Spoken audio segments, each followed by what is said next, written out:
জীবন যতই দীর্ঘায়িত হচ্ছে মানুষের, তত জীবনের চাহিদা বাড়ছে। আপনি যত বড় হয়ে গেছেন, হ্যাঁ, তত আপনার চাহিদা বেড়ে গেছে। আর যখন ছোট ছিলেন তখন চাহিদা খুব কম ছিল। বড় হওয়ার জীবনের চাহিদাটা কীরকম? নিজের চাহিদা থাকে না, ফ্যামিলির চাহিদা থাকে, পরিবারের চিন্তা থাকে। হ্যাঁ, দুনিয়ার চিন্তায় মাথায় ঘুরপে খেয়ে খেয়ে জীবনটাকেই শেষ করে ফেলি। আল্লাহ এবং আল্লাহ রাসূলের দেওয়া কাজকাম সব কিছু ভুলে গিয়ে দুনিয়ার পিছে ছুটে ছুটে জীবন শেষ। সকালবেলা উঠতে পারি না, ঠিক মতো ৫ ওয়াক্ত সালাত আদায় করতে পারি না, কোরআন শরীফ তেলাওয়াত করতে পারি না। এটাই হচ্ছে সবচেয়ে বড় ব্যর্থতা আমাদের জীবনে। সেই জন্যে আমরা হতাশ আর হাহাকার হয়ে বেড়াই, কারণ আল্লাহর দেখানো পথ আমরা কেউ অনুসরণ করি না।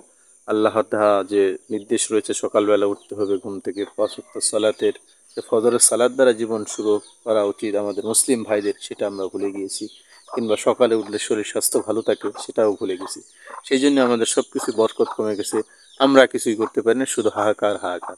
আসুন আমরা এখন থেকেই শুরু করি, এই অনলাইন থেকে শুরু করে সব কিছুই জীবনটা শুরু করি সকালের নামাজ দ্বারা, কোরআন শরীফ দ্বারা, তেলাওয়াত দ্বারা। তাহলে দেখবেন আমাদের এই জীবনের শান্তি, পরজীবনের শান্তি। ভালো থাকবেন, সুস্থ থাকবেন। আসসালামু আলাইকুম।